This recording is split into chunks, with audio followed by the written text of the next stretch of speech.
نحمده ونصلي على رسوله الكريم اما بعد فاعوذ باللہ من الشیطان الرجیم بسم اللہ الرحمن الرحیم قالوا ادع لنا ربك يبين لنا ما هي قال انه يقول انها بقرة لا فارض ولا بكر عوان بين ذلك ففعلوا ما تؤمرون قالوا ادع لنا ربك يبين لنا ما لونها قال إنه يقول إنها بقرة صفراء فاقع لونها تسر الناظرين صدق الله العلي العظيم اللهم صل على سيدنا ومولانا محمد وعلى آل سيدنا ومولانا محمد وبارك وسلم۔ حضرات اکرام، خطبہ مسنونہ کے بعد سورہ بقرہ کی آیت نمبر 68 اور 69 تلاوت کی ہیں۔ اس سے پہلے یہ ذکر ہو چکا ہے کہ حضرت موسیٰ علیہ السلام کے دور میں بنی اسرائیل کے اندر ایک شخص کو اس کے چچازاد بھائی نے قتل کر دیا، وراثت کے لالچ میں، چونکہ اس کی کوئی اولاد نہیں تھی، اور اس کی لاش کو دوسری بستی کے دروازے پر لا کر ڈال دیا۔ حضرت موسیٰ علیہ السلام نے تحقیقات کی تو پتہ نہیں چلا کہ اس کا قاتل کون ہے۔ بستی کے لوگوں نے کہا کہ آپ اللہ تبارک و تعالیٰ سے دعا کیجئے کہ مولا رب العزت اس کی حقیقت کو آشکارا فرما دے۔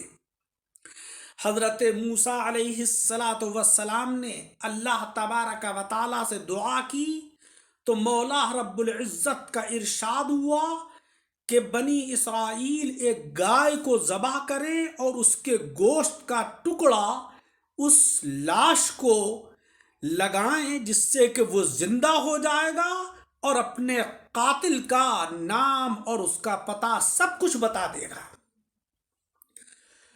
بنی اسرائیل نے اس چیز کو ہنسی دل لگی سمجھا، لیکن بعد میں جب ان کو یقین ہو گیا کہ اس میں حضرت موسیٰ علیہ السلام کا معجزہ ظاہر ہونا ہے، لیکن اس کے بعد بھی وہ اس کے اندر چوں اور چرا کرنے لگے، حجت اور بحث و مباحثہ کرنے لگے اور کہنے لگے کہ اے موسیٰ علیہ السلام، آپ اپنے رب سے یہ بھی دعا کیجئے کہ وہ ہمیں یہ بتائے کہ وہ گائے کیسی ہو، وہ بوڑھی ہو یا جوان ہو یا ادھیڑ ہو یا بچیا ہو، کس طرح کی ہو وہ گائے۔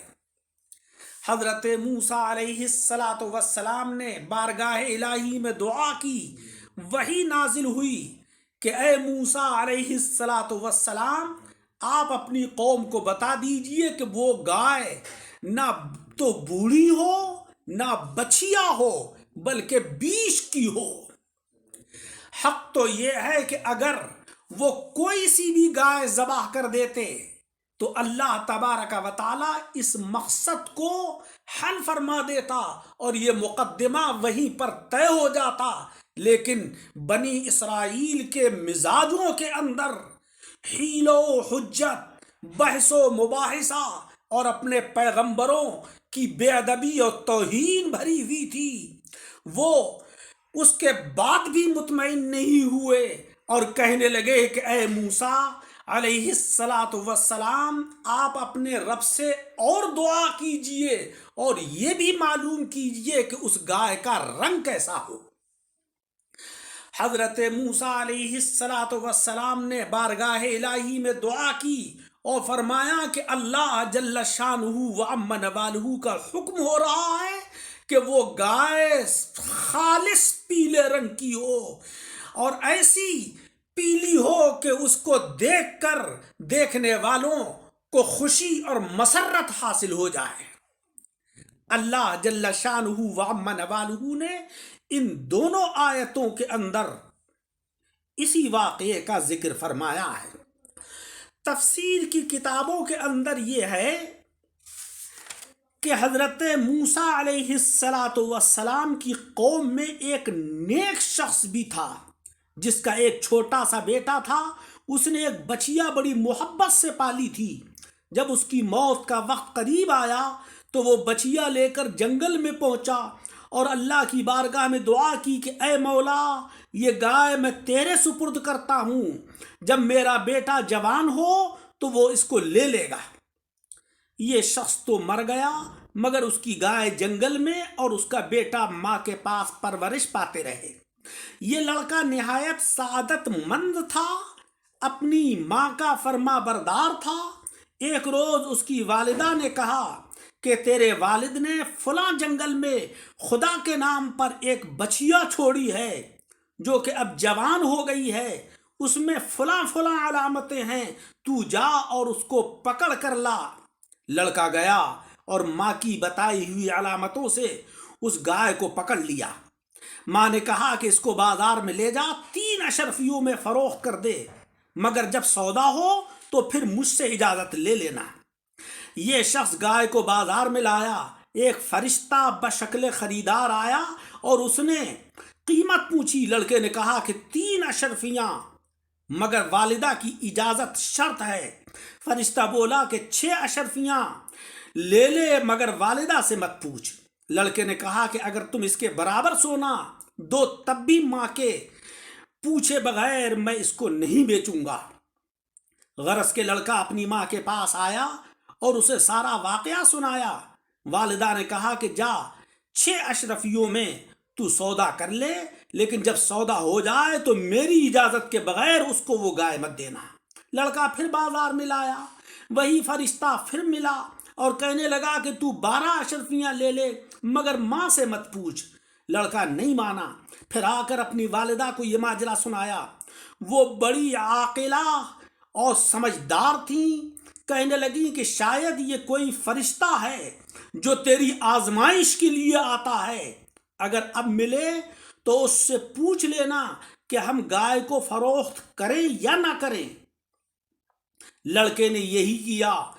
فرشتے نے جواب دیا کہ اپنی والدہ سے کہنا کہ ابھی اس کو روکے رہو، عن قریب بنی اسرائیل کو اس کی ضرورت پڑے گی اور حضرت موسیٰ علیہ السلام اس گائے کو خریدیں گے اور اس گائے سے ایک بڑا معجزہ ظاہر ہوگا۔ جب وہ لوگ خریدنے آئیں تو اس کی قیمت یہ مقرر کرنا کہ اس کی کھال سونے سے بھر دی جائے۔ لڑکا گائے کو گھر لایا اور پھر پورا واقعہ اس نے اپنی والدہ کو سنایا۔ اس کے بعد یہ واقعہ پیش آیا جس کا کہ ذکر اللہ جل شانہ و عم نوالہ نے قرآن عظیم کی ان آیتوں میں فرمایا۔ ترجمہ ہے کہ قالوا ادع لنا ربک یبین لنا ما ہی۔ بنی اسرائیل بولے کہ اپنے رب سے دعا کیجئے، یبین لنا ما ہی، کہ وہ ہمارے لیے بیان فرما دے کہ وہ گائے کیسی ہو۔ ماہی کے معنی اس کی حقیقت کیسی ہو، وہ جوان ہو، بوڑھی ہو، بچیا ہو، کیا ہو۔ قال انه يقول انها بقرة لا فارض ولا بکر۔ حضرت موسیٰ علیہ السلام نے فرمایا بے شک اللہ تبارک و تعالی فرما رہا ہے کہ وہ ایک ایسی گائے ہے کہ جو نہ بوڑھی ہے اور نہ بچیا ہے۔ بکر کے معنی بچیا، فارد کے معنی بوڑھی، عوان بین ذالک اس کے بیچ کی ہے۔ ففعلوا ما تؤمرون، پس جو تم کو حکم دیا جا رہا ہے اس کو کرو۔ اس میں اشارہ تھا اس بات کی طرف کہ تم یہ چونو چرا نہ کرو، مشکل میں پڑتے چلے جاؤ گے۔ جو اللہ تبارک و تعالیٰ کا حکم ہو رہا ہے اس کے مطابق تم کوئی سی بھی گائے ذبح کرو اور اس کے گوشت کو اس مردے کے جسم پر لگاؤ۔ چونکہ مقصود گائے کو ذبح کرنا نہیں ہے، بلکہ حقیقت میں حضرت موسیٰ علیہ السلام کی ذات گرامی سے معجزے کو ظاہر کرنا ہے۔